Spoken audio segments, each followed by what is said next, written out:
Pues Antonio Quero, por favor. Bueno, Rebate lo que tengas que... Lo siento, Sevilla,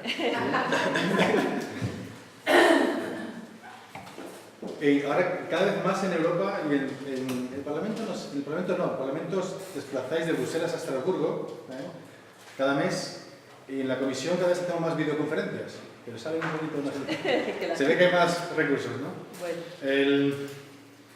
Aprovecho el tema que ha tocado Floren de la ecología, del cambio climático, para por lo menos decir algo positivo de Europa hoy.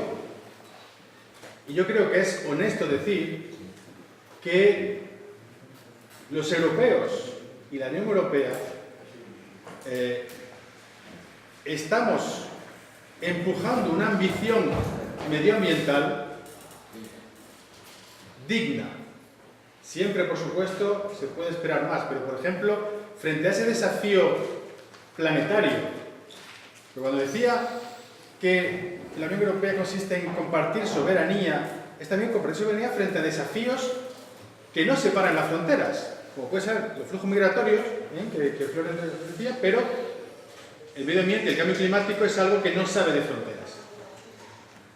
Y habiendo vivido varios procesos y el último desastre o fracaso que fue en Copenhague en 2009, donde entre Obama y Hu Jintao, americanos y chinos, nos arrinconaron a Europa y las ambiciones de lucha contra el cambio climático se rebajaron enormemente, ¿no?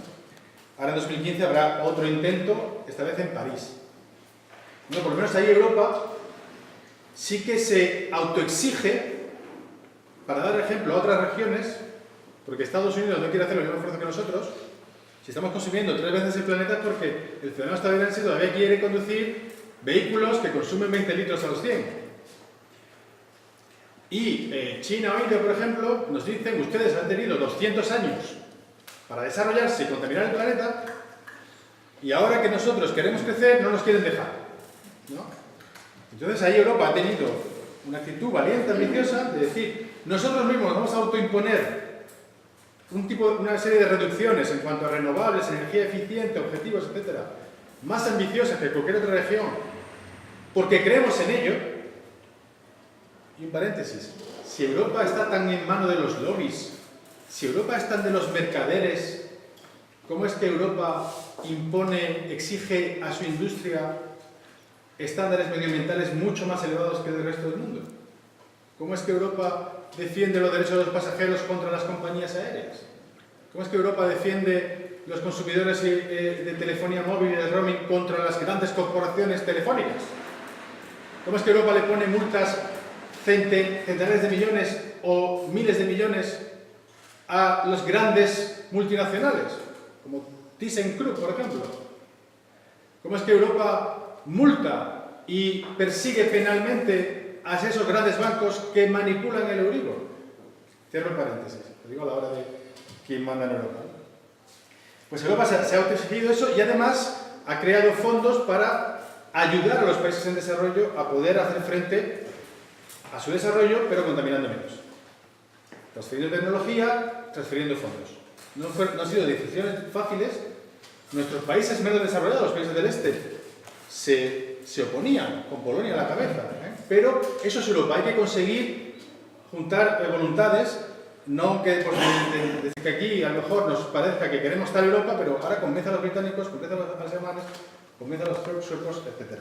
O sea que ahí de Europa podemos decir algo positivo. Lo que pasa es que, claro, pues siempre hay que seguir empujando, y yo creo que en la historia política europea los verdes desde hace varias décadas, de hace 3-4 décadas, son en gran parte responsables en positivo de esta orientación.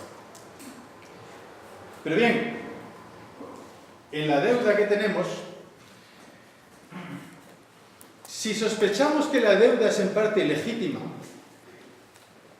vamos a ver, entonces ¿qué hacemos este año? Porque este año España tiene previsto, votado en el Parlamento, que nos guste o no nos guste, tiene su legitimidad,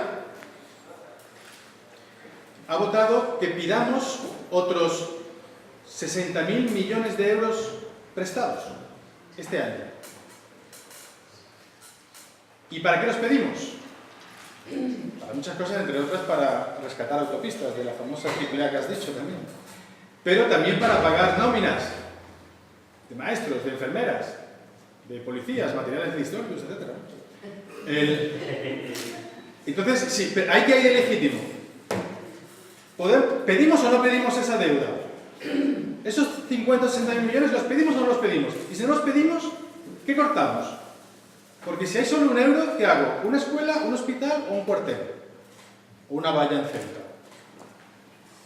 O sea, si es ilegítima, vamos a hacerlo ya, porque entonces no cometamos la indecencia de decirle, oye, prestárnoslo, pero tranquilos, que el año que viene hacemos una auditoría y a ti no me gusta tu cara, no te devuelvo. O sea, exagero un poco, ¿no? A todo esto, una cosa que ha pasado bastante desapercibida. La opinión pública alemana, a pesar de todo lo que nos cuentan, y es verdad, por la opinión que tienen de nosotros y los del sur, también está muy cabreada con el sistema financiero. Alemania tiene una tradición capitalista industrial, renana, y siempre se ha desconfiado del sistema anglosajón, financiero, etc. Pero sus bancos también apostaron al casino anglosajón y se contaminaron fuertemente. Por lo cual, en Alemania también hay una presión ciudadana contra los bancos y el sistema financiero.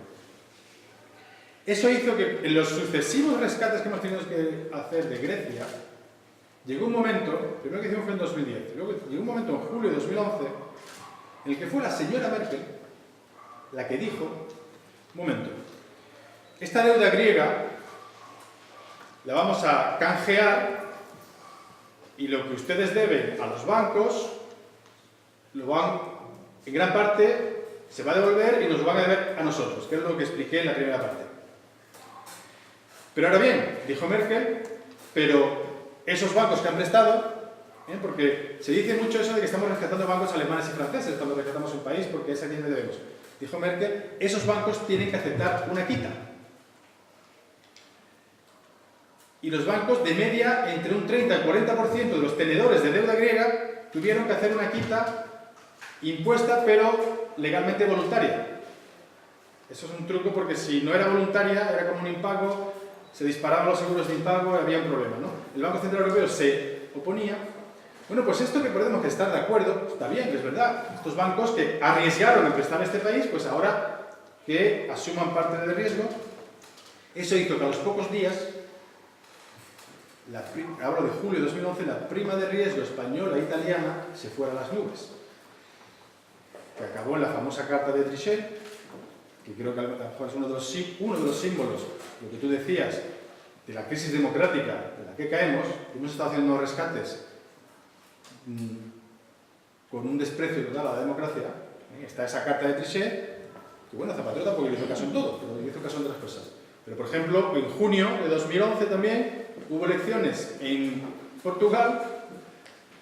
Unas semanas antes se habían firmado su memorándum con la Troika y ganara quien ganara en Portugal, votaras a quien votaras, el programa era el de la Troika.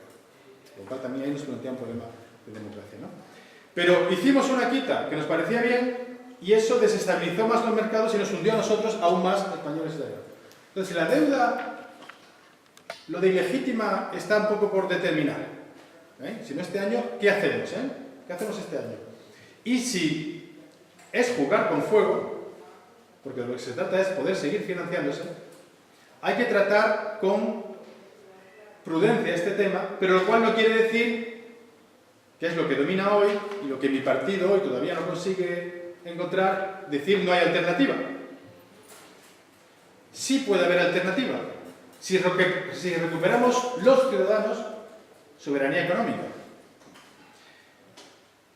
El ejemplo práctico que estamos defendiendo para conseguir esa recuperación de soberanía económica y conseguir llevar a la práctica la famosa frase que los gobiernos estén por encima de los mercados, que están todos nuestros mítines y cuando intentamos convencer, nos ponemos muy enfáticos diciendo los mercados tienen que estar al servicio de los gobiernos y no al contrario. Pero ¿alguien ha explicado cómo? Esos 60.000 millones de este año, ¿a quién se los vamos a pedir? La presidenta socialista andaluza de Andalucía, en un momento dado, ha necesitado financiación y ha conseguido un préstamo de 500 millones del Banco Santander. esa ley que pretende defender a Andalucía para expropiar viviendas vacías de los bancos, después de que nos preste el señor Bretón 500 millones, ¿vamos a expropiar pisos del Santander?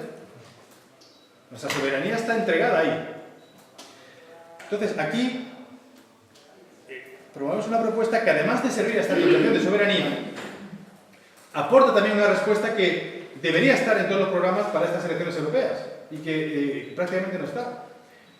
Es la siguiente. Una crisis de esta magnitud, solo conocimos una de esta magnitud hace 80 años, en los años 30. Y en aquel momento, una crisis de esa profundidad y con esos impactos en la sociedad, mucho mayor que el de hoy, pero que había estado bienestar, se respondió haciendo unas reformas para que no volviera a suceder ese tipo de crisis. Y se consiguió durante 30 o 40 años, hasta que empezamos a desmontar la regulación de esos años 30 y de nuevo volvieron las crisis rápidamente. Con lo cual, en toda lógica, hoy, si esta crisis ha provocado un exceso de casino global, si hoy las transacciones financieras representan en el 90%, no tienen nada que ver con transacciones de economía real, ¿qué reforma o transformación del sistema estamos contemplando para que no vuelva a suceder? Y para eso hay que entender por qué ha sucedido. Y una de las razones principales por la que ha sucedido, no cómo ha estallado, sino cómo se ha propagado y cómo es el corazón del sistema financiero, es que tenemos un sistema bancario que es intrínsecamente inestable, por construcción.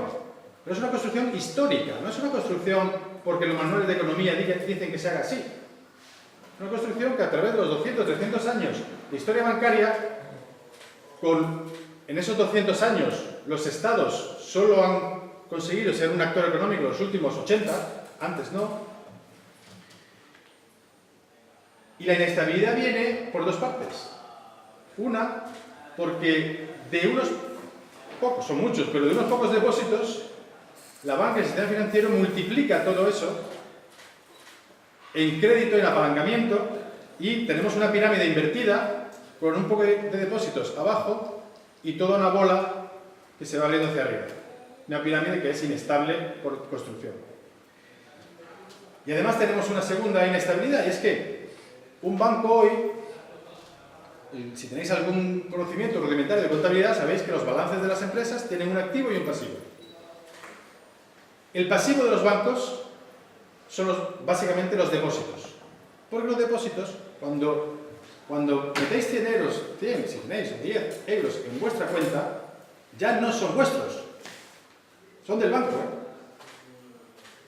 Lo que vosotros poseéis en ese momento es solamente una promesa del banco que si tú vienes mañana martes a por tus 100 euros, yo te los doy. Es una promesa. El dinero es del banco. Y él gana dinero con ese dinero. Y a ti no te retrocede. Y si un día lo estropea, tu dinero puede desaparecer y tenemos que rescatar. Pues en el pasivo tenemos los depósitos que todos queremos que sean 100% seguros. Todos queremos que si mañana va el banco o dentro de un año esté allí. Seguridad integral. Mientras que en el activo de los bancos está el crédito. Pero el crédito es por naturaleza una actividad arriesgada. El crédito consiste en ponerle precio a un riesgo. Entonces, el día que el sistema se tambalea un poco, forzosamente, si eso está bajo el mismo paraguas, se contamina. Los depósitos se ponen en peligro, los dineros se ponen en peligro, y para no empobrecer a millones y millones de clientes, salimos al rescate, etcétera, etcétera. Esto desde el punto de vista mecánico financiero. Desde el punto de vista político tiene una lectura también inmediata. Y es que si los ciudadanos le entregamos el dinero, todo nuestro dinero, a los bancos y al sistema financiero, ¿cómo no van ellos a mandar por nosotros? Que el día que queramos imponerle algo, nos estropean el dinero. Con lo cual, una reforma que históricamente se ha propuesto, que existe, conoces la que es de Depot en Francia, claro, para el ahorro popular en Francia, que es la necesidad de cortar ese balance para que no haya contaminación. Es decir, tener los depósitos por un lado y el crédito por otro. El crédito podemos dejar que los bancos, tal y como los conocemos, lo sigan dando, bancos privados, pero también puede haber bancos públicos, cooperativas, mutuas, etc. Pero los depósitos es un bien común que hay que custodiar con mucho cuidado. Con lo cual no vamos a dejárselo a bancos privados, sino que los vamos a gestionar cada país para la zona euro, toda la zona euro. Pero si los españoles lo decidimos, vamos a crear un banco ciudadano español de depósitos. Todos nuestros depósitos, todos tenemos el derecho a tener una cuenta gratuita en ese banco. Pero todo nuestro dinero tiene que pasar por ahí. Ni un euro a los bancos de depósito. Para que esos depósitos no se pierdan del circuito de la economía, nosotros, en nuestro Banco Ciudadano de Depósitos, vamos a prestar como mayoristas a los bancos para que ellos repartan crédito minorista. Porque eso sí es estable y el otro sistema no. Porque si yo soy el Banco Ciudadano de Depósitos, y María Victoria, que acaba de fundar un banco, María Victoria Botín os presento, le presto a ella dinero cada día para que ella reparta, Floren le pide un crédito, se lo pide para comprar a lo mejor la cámara que funciona también de Alberto, y Alberto, con lo que cobra, lo mete en su cuenta. ¿Dónde está su cuenta? En el Banco Ciudadano de Depósitos, salvo si Alberto se lo lleva al extranjero o se lo mete debajo de su colchón, pero eso, frente al 1,4 billones de depósitos que hay, no cuenta mucho. Eso quiere decir que todas las transacciones son circulares. Si Floren no le devuelve el crédito a María Victoria y ella tiene un problema para devolverme ese dinero, yo tendré un problema económico en los libros. Pero los depósitos no he perdido ni un euro, están seguros. Y si ella no puede hacer frente a eso, pues caerá como cualquier otra empresa, cualquier otra fábrica, hotel, etc. No tengo que rescatarlo.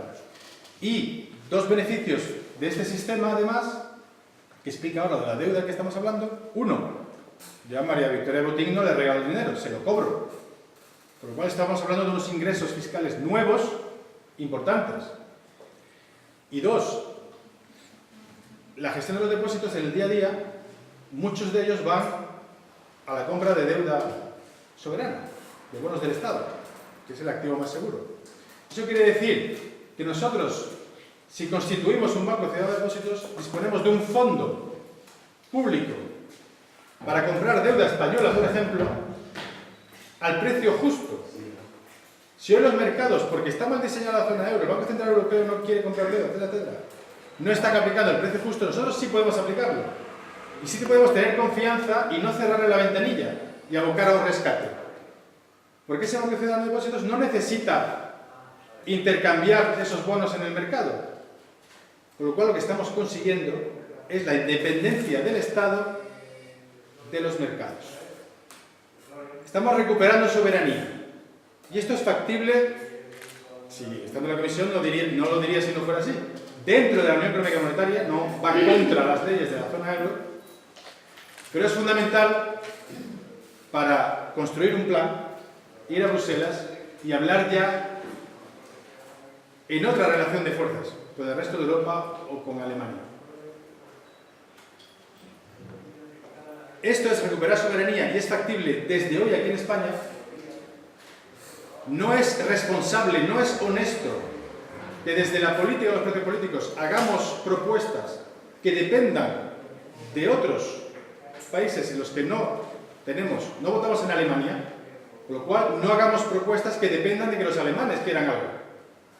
Tenemos que construir alternativas de las que seamos soberanos de ellas, que recuperemos soberanía y a partir de ahí ir cambiando la agenda europea, cambiando las políticas, porque un Estado que ya no está a la merced de esos mercados, podemos decidir otras políticas. De hecho, es lo que la Factoría Democrática hemos estado desarrollando, que a mí no tocaría desarrollar más en largo, pero podemos hacer otras políticas porque no tememos el castigo de unos mercados neoliberales, no tememos que no le guste a Bruselas, a Frankfurt o a Berlín, y podamos recuperar esta soberanía.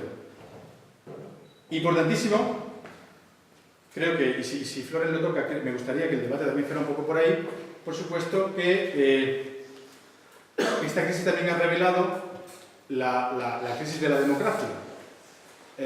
Hay una relación estrecha, demostrada empíricamente, entre la calidad de unas finanzas públicas y la calidad democrática de un país. No puede ser que cuando, por ejemplo aquí, cuando llegó Rajoy al gobierno, anunció 9,5 de déficit, y justo cuando iba a mandar los papeles a Bruselas, dijo, esperar, que es que aquí me he encontrado el cajón de la Comunidad de Madrid y de la de Valencia unas facturas y es 0,3 más. Y que la reacción sea, ¿qué va a decir Bruselas? ¿Qué va a decir Merkel? Y que la reacción no sea, ¿pero qué van a decir los ciudadanos madrileños y los ciudadanos valencianos que su dinero esté gestionado de esa manera? Con lo cual, hay todas unas reformas democráticas importantísimas por hacer para controlar mejor, lo cual requiere transparencia y acceso a esa información, y empoderar mejor para ejercer ese control y tener voz entre dos elecciones, ¿no?